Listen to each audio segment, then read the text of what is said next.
Hey y'all, welcome to Murphy's Law Garage. We have a product review coming for you today. Now, as you can imagine, it's not unusual having a YouTube channel that companies reach out wanting to do sponsored videos and stuff like that a good bit. And to be frank with you, quite often we don't, especially the stuff that comes in inbox because it's just cheap junk. But from time to time, an interesting offer comes along, and this was one of them.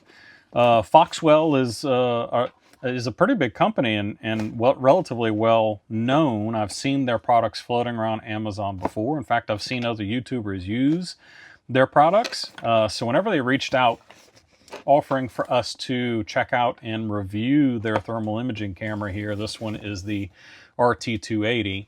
I said, sure, we'll take a look at it. No promises though, because we're not easily bought, right? So I've actually been using this for a few months. It's a couple of months now. That's why the box is already open here. But pull the packaging away, we got a user manual. It's got all kinds of fun information in here. But you can see here by the obvious state of the scratches and filth on this thermal imaging camera that I've actually been using it relatively regularly. I'm happy to say, and obviously because I'm shooting the product review, that this has worked out really well for us. I do have some thermal imaging equipment, but it's really low resolution, and I don't ever really use it in videos as much as to maybe like just a snapshot from a phone through the, taking a screen capture while I'm running it because it connects to my phone from time to time, but the image is so blurry you can't really get a good resoluted view of what I'm working on.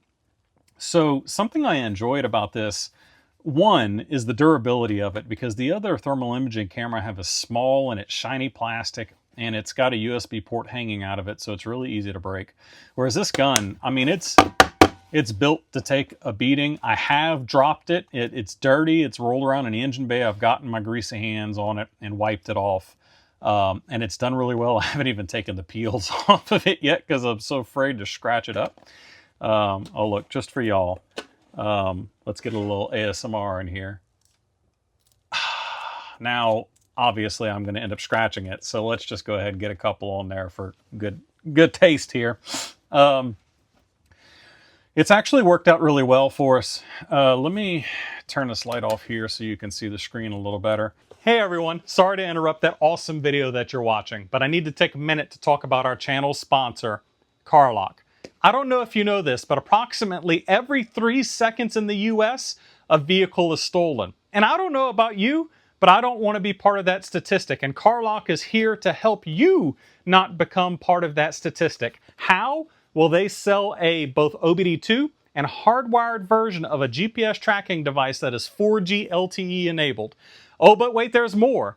It sends real-time notifications to your smartphone to say things like, hey, vibration has been detected. The door has been opened.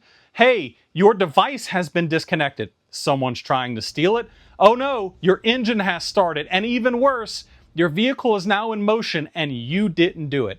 And having those types of notifications for my project cars give me serious peace of mind.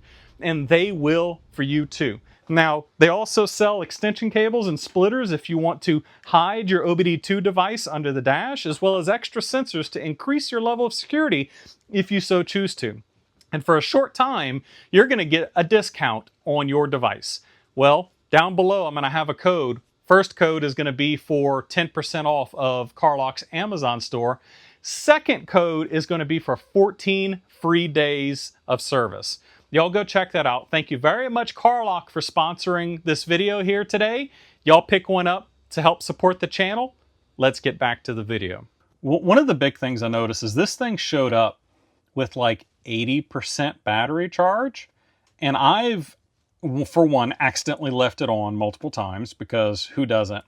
And used it multiple times, and the battery in this thing must be pretty intense, or it's pretty power efficient, because we're still above half battery, and it wasn't, obviously nothing ever really shows up fully charged. They deplete a bit in shipping, but the battery on this thing is nuts.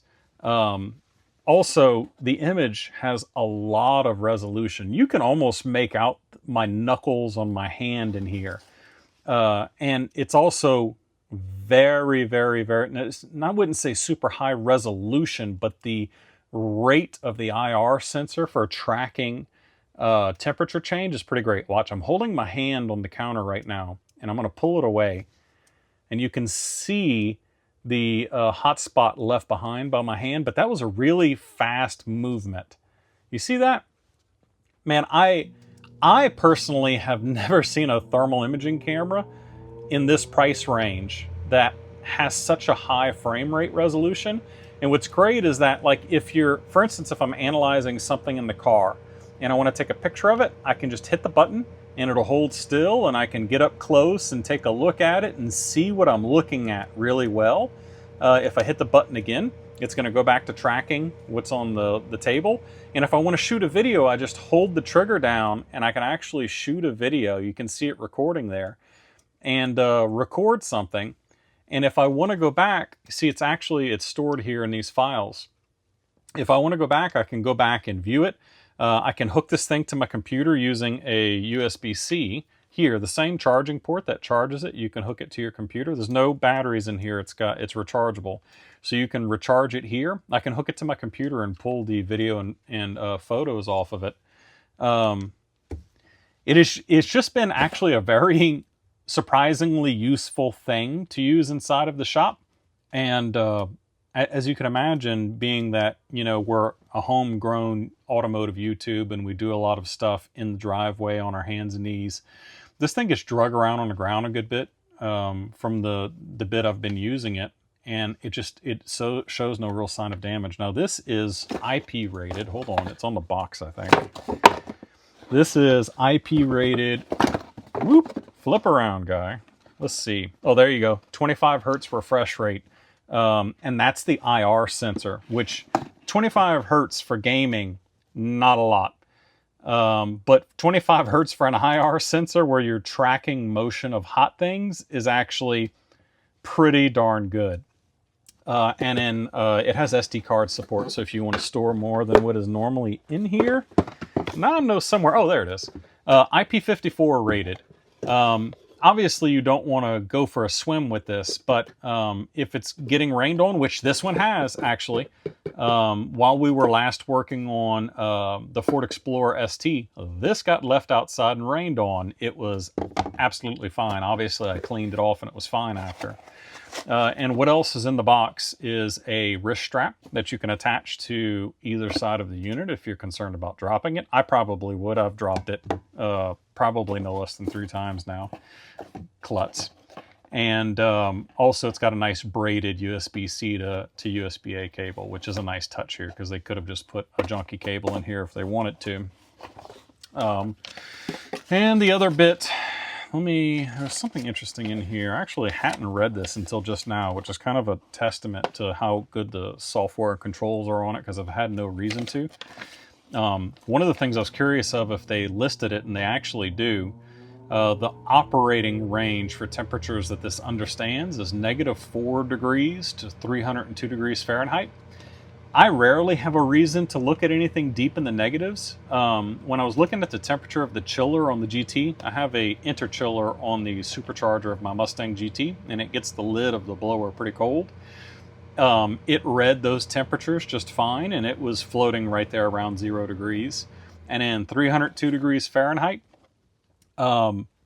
it is good for accuracy. Now, I think the reason why they separate these two is that from 302 to 1,000 degrees, you probably have a little bit of compensation needed here for that higher rate of temperature. It's probably not quite as accurate, though they do pretty well explain here what is and isn't a good distance to be shooting at, or the temperature range you're looking at, whether or not the surface is shiny, etc. All of those things affect infrared. Anyone who's used an infrared gun before knows the limitations of infrared.